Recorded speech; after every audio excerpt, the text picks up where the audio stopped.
John, yesterday you said specific to the game, you thought it was the coaches. Why so much there, and how do you broaden it out for the season? All right.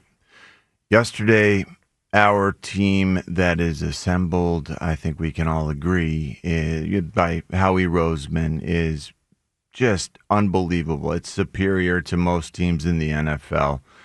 We've been, up at the top of the NFC for most of the season with good reason, and we're still up at the top of the NFC. That is true.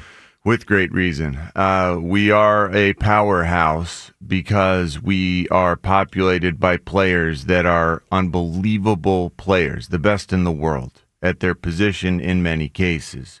And the only thing that the only thing in my mind that can really hinder you or make you less a player when you're as outstanding as someone, let's say, as Landon Dickerson, an all-pro. Yep. Is when you have question about what exactly you're looking at. You have question about what your assignment is. You are, for a moment there, indecisive.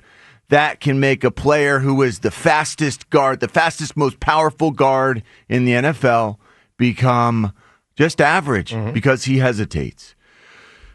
I think that's what we had in this second half in many cases. And, I guess the proof is in Landon Dickerson saying, hey, five-man fronts got us. We weren't expecting that. And then other guys are like, well, hey, they've been running that for a couple weeks. Yeah. And other guys are like, well, that's different. I do think the five-man fronts can mean a lot of different things. I mean, a 5-0 call is something that you make in pass protection. Five-man fronts, a jam look when you cover up the center and both guards. That's a whole different set of calls that you have to work through.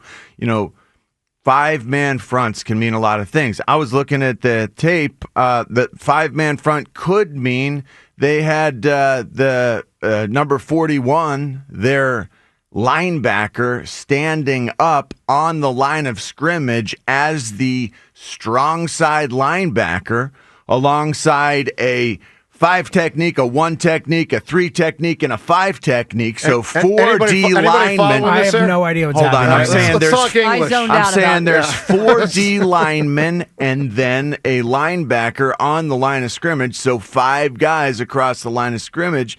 That was a look that Dallas was using a lot in that game. If that's something that Landon Dickerson, one of the best guards we've ever seen, was not as familiar with the plays that we had scheduled to run, that's what makes him not as powerful, not as good as he should be. That's why we end up losing the second half 24-0. That's if guys have questions, that's in my mind in large part on the coaching staff.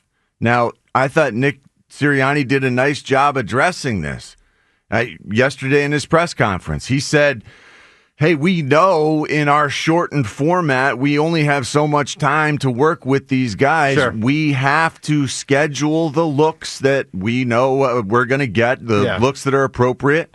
And Dickerson said the same thing last night here on WIP. I mean, he's saying, look, you take your best guess as a team on what the other team's going to do. They could do, and he actually said they could do upwards of 1,000 things. Yep. He said, but you take your best stab at trying to figure out what you think they're going to do, and then you put the most time into that. You are allowed to adjust in game. Yes, you are. That apparently didn't happen. Well, you know what I think they did, Reed? You know what I really do? I think because it was a 5-man front, I think that's why they threw it a lot, and they stopped throwing it effectively in the second half. That's what I think happened. To be very basic on the game, I think they put it in Jalen's hands to throw it more effectively. In the second half, he hit a wall. I don't know why he hit a wall. I don't know why he sometimes excels in the first half and stinks it up in the second half. He stunk it up in the second half. Now, let me peel the onion back here. I'm curious where everyone stands. 215-592-9494. Because I'm serious. Riddle me, not so much for the game, but for the season. Which side you think is more responsible for this, coaches and players, or players? Listen, both can have a big chunk. I don't think the coaches have nearly the chunk that people think they do, because not only do I think the players are more to blame for the season, I think they're much more to blame. So let me just break it down this way. And by the way, in saying they're to blame, not every time is a player when he's lesser to blame. Dickerson, guys, I remember in August when he got hurt. You remember that? Remember when the news came out of Dickerson being hurt initially, and there was concern, oh my God, he might miss the season? Remember that? For a couple hours, oh my God, he might miss the season. And then we found out, oh, he's not going to miss the season. But they're going to do something to get him. He's not going to miss any games. Yeah, but they're going to do something to get him in there, and he's going to fight through it, but expect him to be hampered. Remember we had the Joel comparisons? Remember we had, expect a little bit of a lesser Dickerson? That's what you've gotten. Okay? It's not his fault. It's just what happened. Now, let's talk about Saquon. He has not been as good. A lot of people say, well, it's just the O-line. I don't say it's just the O-line. I feel very confident the 482 touches, as it was supposed to do, has made him a lesser player. They rode him to the Super Bowl. He was the main dude last year. They never backed off going heavy to him, ever. I mean, other than Week 18 when they sat him, they sat all the starters. You get my point. They rode him hard. So he was supposed to be lesser. He is. Now, one thing you wonder, and Jason Irvine alluded to this the other day on TV, has complacency set in with a player like Saquon or others? And he specifically said Saquon. I don't know. I know this. Cole Hamels after 08, not even close to as good in 09. Not even close. Cole Hamels in 08, awesome. Cole Hamels in the 08 playoffs, superlative. Cole Hamels in the 09 regular season, average. He was average. And by the way, he wasn't old. He was just average. He was 24 or 25. So sometimes complacency sets in. I mean, come on, guys. Didn't you think in 2018 the Eagles didn't look as hungry? I didn't think they looked as hungry. Now, with all that said, they're 8-3, so don't misconstrue. I recognize that reality, and they could still win the Super Bowl. But if we're breaking down the offense, which, by the way, in a word, stinks, I am not going to put it more on the coaches than the players. Guys, let's talk about Jordan Mailata for a second. We all love him, right? So we all viewed, I should say most of us viewed last year Saquon as the guy. Some people, of course, because of what Jalen did in the postseason, say Jalen was the guy. Most of us thought Saquon was the guy. Let me tell you who Pro Football Focus thought was the guy. Jordan Mailata. Pro Football Focus had Jordan Mailata ranked as the number one player in pro football last year, the whole league. Number one. Now, listen, could he be dinged up in a way that we're not aware of? Sure, it happens from time to time. But you know what also happens from time to time? Players just don't play as well for whatever reason. And I don't want to hear it's just because a different guard's next to him from time to time. He hasn't been close to as dominant. It doesn't have to be a big injury. It could be the fact that he played till into deep February. But you know what I mean? 2 out of 3 years they've gone to the Super Bowl. It could just be wear and tear. Could be anything. Here's the way I size it up. Better than last year on offense. Better than. One player. One. Devontae Smith. The same as last year on offense. 2 players. Jalen Hurts and Dotson. I mean, Dotson, I don't know what he is. I don't know if he's a C, a D. I don't know what he is. The guy never gets the ball. I just got him as the same. I got Hurts as the same, and I'm talking Hurts regular season. The same. Obviously, you had one guard change, right? And that hurt. You knew losing Becton was probably going to hurt. It has, okay? You have Goddard regressing as a blocker, and you have the offensive line clearly as the biggest problem. Oh, and by the way, A.J. Brown has not been as explosive. That's a fact. And maybe has been disinterested. And again, I'm talking about the season. Last game, A.J. was great. But for the season, a lot of us have thought A.J. maybe has had some disinterest, and that has affected his route running, energy, effort, et cetera, et cetera, et cetera, et cetera. I've seen that in game for sure. So tell me how Steen has been a problem at times. Well, yeah. So I just ask everybody that says oh, it's the coaches. Oh, it's Patullo.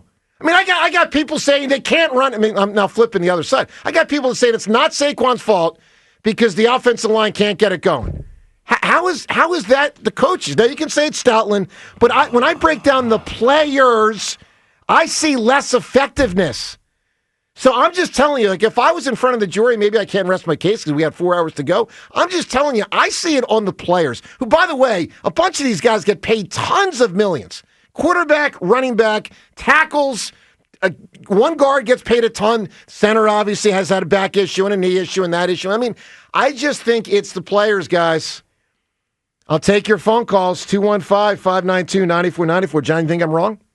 I think absolutely players have culpability. I think coaches have culpability. I think it's everyone in one big, mishmash. Everyone is responsible, but I hate it. If we're talking about who's more to blame here, I'm going to say it's on the coaches. The players are moldable. Teach these guys. They are absolutely unbelievable, and you can make them the best team in the world. They just were. Just were. I'll just say this. When Nick Castellanos or Trey Turner or whomever don't hit the ball, I typically blame them, not Kevin Long. And that's kind of the way I apply it here. You tell us what you think. There's a lot of teaching. There's a lot of understanding. When a defense decides to throw different looks out, and that's apparently what Dallas did. We don't know exactly what the looks that were confusing, but that does become the coach's job and the player's job at times to become a teacher. Teach your teammate. Hey, this is what this means. Remember, we compare it to when we run this play. It's just like the same. You block the same guy. We're going to work this out together. That didn't happen often enough in the second half in that Dallas game for our offensive line to be the outstanding offensive line that they could be. They haven't been that outstanding offensive line most of this season. They haven't. And look, a lot of that is because guys are beat up and there's just inconsistency, but that's getting taken advantage of now. When you have new guys in a lineup, they haven't seen all the looks. Steen has not seen everything that Lane Johnson has seen through the years. So you got guys out there making mistakes and tiptoeing around trying not to make mistakes so they make even more. All right, look, 215-592-9494. Most people seem to say the coaches. Why? I see it differently. Talk to us. Joe DeCamara and Jon Ritchie.